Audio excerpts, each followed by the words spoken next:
नमस्कार। कल के वीडियो में मैंने आपको बताया था एक्चुअली ना, जिन्होंने मेरा कल का वीडियो देखा है उनको पता है कि कपड़े सेम है तो वीडियो भी मैंने सेम ही दिन बनाया है। तो हाँ, इस वीडियो को बनाने के थोड़ी देर पहले ही मैंने वो वीडियो बनाया है। बट एनीवेज, कल के वीडियो में मैंने बताया था कि कैसे हाई मार्जिन बिजनेसेस से आपको सिर्फ उसके पीछे नहीं जाना है कि हाई मार्जिन है तो बिजनेस अच्छा है।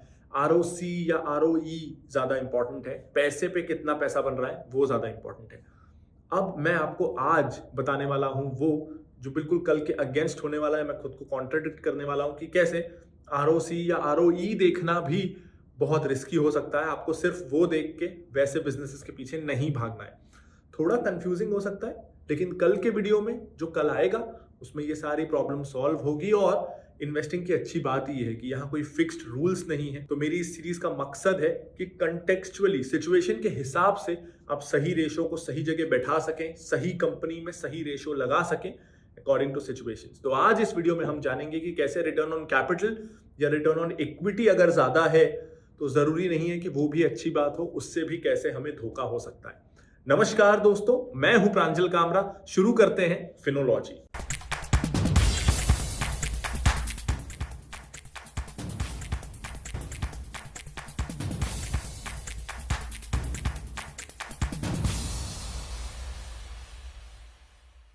तो शुरू करने से पहले मैं आपको एक चीज बता देता हूं कि अब मैं आपको टिकर पे लेके जाऊंगा और कुछ स्क्रीन शेयरिंग के साथ फॉर्मूलाज और कुछ रेशियोज डिस्कस करूंगा, लेकिन वो आपको शुरू में थोड़े टेक्निकल लगेंगे तो घबराइएगा मत।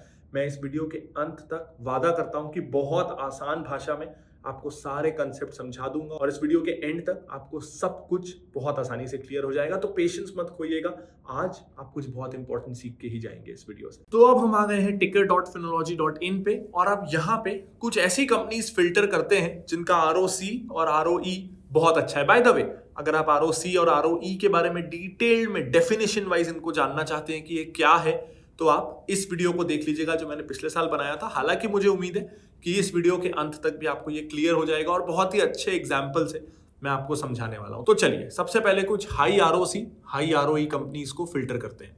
तो आपको बस टिकर के स्क्रीनर पे जाना है और यहाँ पे अब हम कुछ ऐसी कंपनीज देखते हैं जिनका पिछले एक साल में आरओसी जो है वो 30% से ज्यादा है। इसके साथ ही उनका आरओई भी पिछले एक साल में 30% से ज्यादा हो। ऐसे चलिए देखते हैं कि एक्चुअली में टोटल ऐसी कितनी कंपनीज हैं। मुझे उम्मीद है कि ज्यादा तो नहीं होनी चाहिए, चलिए देखते हैं। तो 111 कंपनीज हैं ऐसी। अब इसमें से मैं आपको आज दिखाता हूं एक ऐसी कंपनी जिससे जो मैं समझाने जा रहा हूं वो एकदम परफेक्टली फिट बैठेगा। कैस्ट्रॉल, इस कंपनी को हम सब जानते हैं, बहुत ही रेप्यूटेड कंपनी रही है। कई सालों तक जो भी बाइक चलाने में एंथुजियास्टिक हैं वो कैस्ट्रॉल के इंजन ऑयल्स डलवाते थे। अब मैंने इस कंपनी का एग्जाम्पल क्यों लिया है, सबसे पहले इसके हाईलाइटेड रेशियोज की तरफ चलते हैं और अब देखते हैं कि इसका आरओई हमेशा अच्छा रहा है, हालांकि हर साल कम हुआ है। जैसे अगर मैं देखूं 2016 में 86 था, जो अब गिरते गिरते 40 से भी नीचे आ गया है। आरओई देखूं तो 133 के आसपास था, ये भी कम हुआ है, लेकिन अभी भी अच्छा है। तो मैं इस कंपनी को अगर आरओई या आरओसी के बेसिस पे देखूंगा तो ये अच्छा माना जाएगा। और यहीं हम डिस्कस कर लेते हैं कि क्या आरओई या क्या लेवल का आरओसी को अच्छा माना जाता है। तो बेसिकली ये फिगर हमको ये बताती है कि आपके पैसे पे कंपनी कितना और पैसा बना रही है हर साल। तो मुझे ऐसा लगता है कि अगर एक साल में कोई कंपनी 20% का रिटर्न लाके दे रही है पैसे पे तो वो अच्छा है। तो मेरे लिए आरओई 20% के ऊपर हो तो वो अच्छा है। इस कंपनी का तो उससे डबल है, तो बहुत अच्छा है। कितना पैसे पे पैसा बन रहा है आरओई वो समझाता है। मैं अभी बहुत आसान एग्जाम्पल से आपको इसको समझाऊंगा, लेकिन मैं आज जो आपको समझाने जा रहा हूं उसका मकसद ये है कि अगर आपने हाई आरओई कंपनी देख के सिलेक्ट किया या हाई आरओसी कंपनी और साथ में आपने ये नहीं देखा कि कंपनी में ग्रोथ कैसी है तो प्रॉब्लम हो सकती है। इस कंपनी का एग्जांपल लेते हैं। आरओई आरओसी तो बहुत अच्छा है, लेकिन ग्रोथ देखिए। 2016 में इस कंपनी ने 670 करोड़ का प्रॉफिट कमाया था। 2020 में आते आते ये उससे कम हो गया। सेल्स को देख लीजिए, सेल्स भी कम हो गई और ये मार्च 2020 तक का डेटा है, यानी इसमें कोविड का इंपैक्ट नहीं है। तो पिछले 5 साल में ये कंपनी में ग्रोथ नहीं आई। क्यों नहीं आई और इसका फ्यूचर को लेके और क्या प्रॉब्लम है? जैसे जैसे ईवीज आएंगी, इलेक्ट्रिक व्हीकल्स, तो इंजन ऑयल्स का कंजम्पशन कम होगा। ये बहुत बड़ा कंसर्न है इस कंपनी के अराउंड। आरओई आरओसी बहुत अच्छा है, ग्रोथ नहीं है। चलिए ये भी आपको सिंपल लगेगा कि ये तो हम देखेंगे कि प्रॉफिट ग्रोथ है कि नहीं, सेल्स ग्रोथ है कि नहीं। उसके अलावा आपको एक और चीज का ध्यान देना है, आरओई क्यों अच्छा है।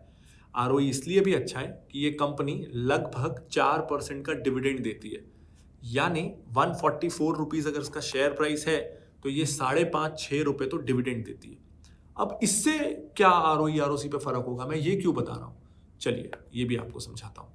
जब भी कोई कंपनी डिविडेंड देती है तो वो डिविडेंड कहां से निकलता है, वो डिविडेंड बैलेंस शीट में रिजर्व्स से निकलता है।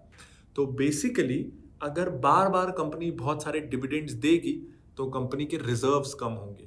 रिजर्व्स किसका पार्ट है, इक्विटी का पार्ट है। यानी अगर कंपनी बार बार डिविडेंड देगी तो कंपनी की इक्विटी कम होगी। अब अगर इक्विटी कम होगी तो रिटर्न ऑन कैपिटल बढ़ेगा।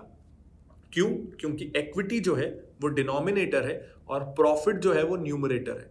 तो अगर प्रॉफिट है 100 करोड़ और इक्विटी है 200 करोड़ तो रिटर्न ऑन इक्विटी हुआ 50%। लेकिन अगर मैं 200 करोड़ में से 100 करोड़ डिविडेंड बांट दूं तो मेरा इक्विटी भी हो जाएगा 100 करोड़, प्रॉफिट भी है 100 करोड़ और रिटर्न ऑन इक्विटी हो गया 100%। तो अब जबकि मैंने आपको फिगर्स दिखा दिए, अब मैं वापस अपना नॉट सो अच्छा सा चेहरा आपको दिखाता हूं और हम एक इंटरेस्टिंग चीज डिस्कस करते हैं। और अब मैं आपको आसान भाषा में समझाता हूं कि मैं कहना क्या चाह रहा था और आरओसी के कंसेप्ट को भी हम साइड बाय साइड समझ लेंगे।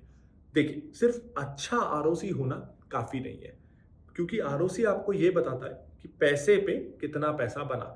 यानी अगर मैंने आपको 100 रुपए दिए तो एक साल में उस 100 रुपए को आपने कितना बना दिया, ये आरओसी बताता है। लेकिन कई बिजनेसेस क्या होते हैं पता है, जो 100 रुपए को तो 200 कर सकते हैं, मतलब थोड़े पैसे को डबल कर सकते हैं।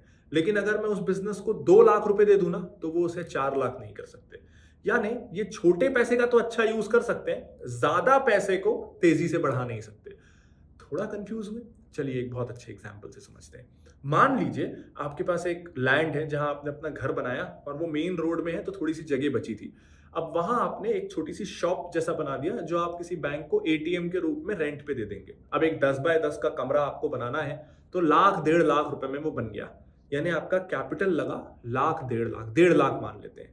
अब 5 साल तक तो क्योंकि नई नई बनी है तो उसमें आपको ज्यादा मेंटेनेंस नहीं देना। यानी पर ईयर कॉस्ट अगर मैं मानूं तो 30,000 आई, क्योंकि वो 5 साल चलने वाली है तो 30,000 आई। अब आपको उस पर रेंट मिल रहा है महीने का 50,000, यानी साल भर में आपको 6 लाख रुपए रेंट मिलेगा। हाँ, हर महीने क्योंकि बिजली है और कुछ और खर्चे हो सकते हैं तो मान लेते हैं कि 20,000 रुपए आपके खर्च हो जाएंगे उसको मेंटेन करने के चक्कर में।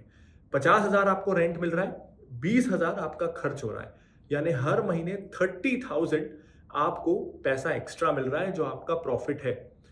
20,000 हर महीने का खर्चा था, साल का खर्चा हुआ 2,40,000, 2,40,000। इसके अलावा मैंने एक चीज और कही थी कि आपको ये मानना है कि 5 साल ये दुकान चलेगी बिना मेंटेनेंस के, 1.5 लाख में बनी थी।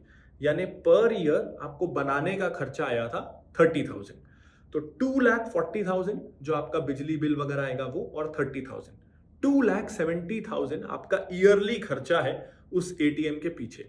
और आपको रेंट कितना मिल रहा है, रेंट आपको मिल रहा है 50,000 पर मंथ, यानी साल के 6 लाख रुपीज। यानी 2,70,000 पे आप साल भर में 6 लाख रुपीज कमा रहे हैं, डबल से भी ज्यादा, मोर देन 100%। ये हो गया आपका रिटर्न ऑन कैपिटल। किस कैपिटल पे आपको कितना रिटर्न मिला। अब जरा ये सोचिए कि सिर्फ आप इतना देख के, अगर मान लीजिए यही एटीएम वाली दुकान आपकी दुकान है और आप शेयर मार्केट में इस एटीएम का आईपीओ ले आते हो और बोलते हो कि देखो 100% से ज्यादा रिटर्न ऑन कैपिटल है तो आप इस बिजनेस में इन्वेस्ट करो। एज अ शेयर होल्डर क्या मैं इस बिजनेस में इन्वेस्ट करूंगा?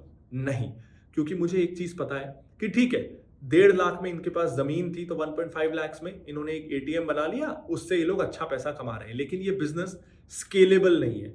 2 करोड़ रुपए, 5 करोड़ रुपए, 100 करोड़ रुपए से ये बिजनेस ये नहीं कर सकता। ये तो इनके पास घर में फ्री का लैंड था तो वाइबल है। अगर ये लैंड खरीदना पड़ जाता तो वो लैंड कॉस्ट के बाद इनका रिटर्न ऑन कैपिटल कम हो जाता, क्योंकि लैंड के लिए भी तो पैसे देने पड़ते। अभी तो हमने वो फ्री मान लिया। तो इस कारण सिर्फ अच्छा रिटर्न ऑन कैपिटल देख के आप कोई भी बिजनेस में इन्वेस्ट नहीं कर सकते। वो रिटर्न ऑन कैपिटल किस स्केल पे आ रहा है ये देखना बहुत जरूरी है। जैसे कैस्ट्रॉल के केस में रिटर्न ऑन कैपिटल क्यों अच्छा लग रहा है? क्योंकि कैपिटल स्ट्रक्चर उसका बहुत लीन है, कंपनी में डेट नहीं है, कंपनी अपने कैपिटल से डिविडेंड बांट बांट के अपने कैपिटल को कम रखती है। तो कम कैपिटल पे जब थोड़ा भी पैसा बनता है तो वो ज्यादा लगता है। लेकिन हजारों करोड़ रुपए पे क्या कैस्ट्रॉल ऐसा कर सकती है? शायद ऐसा नहीं, और इस कारण ही उसके शेयर प्राइस ने ओवर द इयर्स परफॉर्म नहीं किया है।